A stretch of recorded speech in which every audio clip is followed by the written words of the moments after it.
kan? Oke, pelajaran kita hari ini adalah Nah, hari ini kita akan mempelajari tentang perilaku tercela. Nah, kita apa-apa saja ya yang termasuk dalam perilaku tercela dan apa yang dimaksud dengan perilaku tercela itu.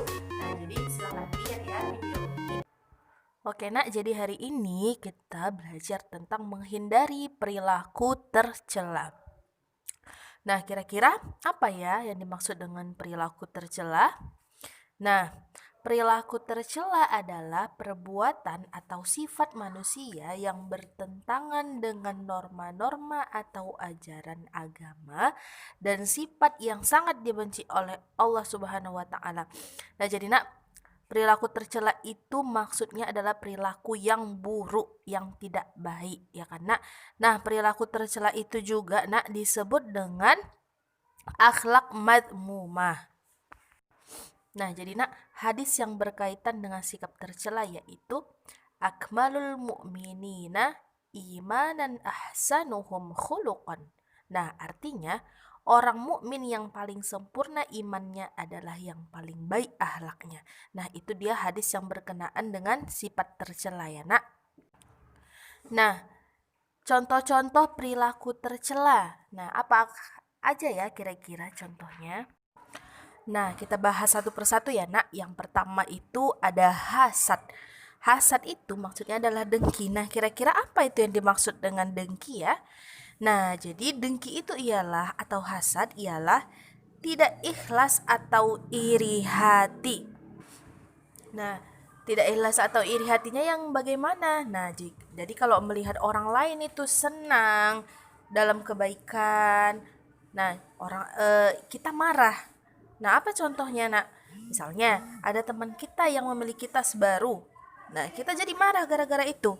Nah, itu namanya sifat hasad, ya kan, nak? Nah, jadi jangan sampai kita berperilaku hasad ya, nak. Nah, jadi kalau seseorang punya sifat hasad dalam dirinya, maka akan ada keburukan juga yang datang. Nah, apa itu yang pertama? Nah, yang pertama itu merusak amal kebaikan. Jadi, perbuatan baik yang selama ini anak Umi buat, kalau kita punya sifat hasad, maka perbuatan itu akan terhapus, pahalanya juga hilang. Nah, itu yang pertama.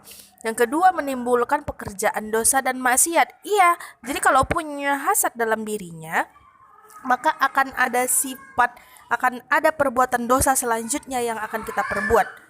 Nah, gitu ya, nak. Nah, yang ketiga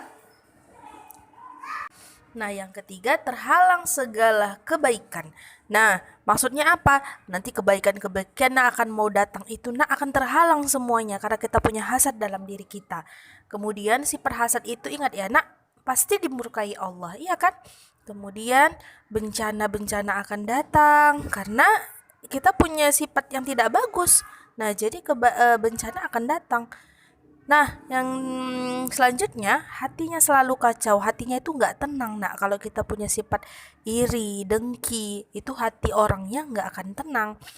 Nah, yang terakhir tidak mendapat taufik dari Allah. Iya, jadi kalau orang yang punya sifat hasad, dengki, iri hati, tidak akan mendapat taufik dari Allah. Bagaimana Umi caranya biar mendapat taufik dari Allah? Bertaubat, ya kan, nak? Nah, selanjutnya, nak, yang kedua, sifat yang tercela itu apa? Pembohong. Nah, pembohong itu artinya orang yang berbicara tidak sesuai dengan kenyataannya. Nah, jadi sifat pembohong itu, nak, mempunyai dua kerugian. Nah, jadi kalau anak Umi suka bohong-bohong, ada dua kerugian yang kita dapat. Nah, apa itu? Nah, kerugian yang pertama itu dijauhi orang lain. Karena orang nggak percaya lagi sama kita. Nah, kalau kita suka membohong, nah orang lain itu nggak akan percaya lagi sama kita dan orang akan menjauhi kita, iya kan?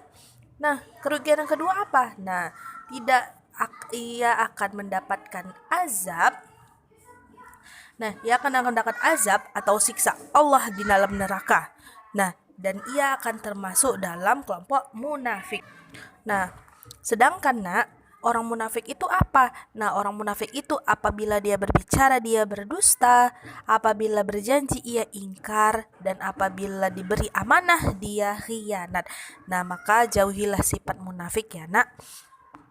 Nah, oke. Yang ketiga, takabur. Nah, takabur itu artinya sombong.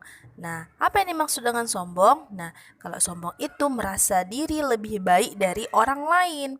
Nah, jadi kalau orang sombong itu menganggap dirinya lah yang paling baik daripada orang lain dan merasa orang lain itu tidak ada apa-apanya dibandingkan dirinya, gitu ya. Nah, jadi ingat sombong itu perbuatan iblis. Nah, kenapa dia termasuk perbuatan iblis, Umi? Iya, wah, anak Umi ingat lagi ke belakang pelajaran kita tentang Nabi Adam. Nah, iblis yang tidak mau sujud kepada Nabi Adam karena apa? Karena kesombongannya. Jadi sombong itu kelakuan iblis. Jadi kalau orang yang bersifat sombong berarti mirip-mirip lah dia dengan iblis, ya kan anak Umi? Nah, sampai sini dulu pelajaran PAI kita hari ini. Silahkan dicatat ya. Oke, cukup sekian dan terima kasih. Assalamualaikum warahmatullahi wabarakatuh.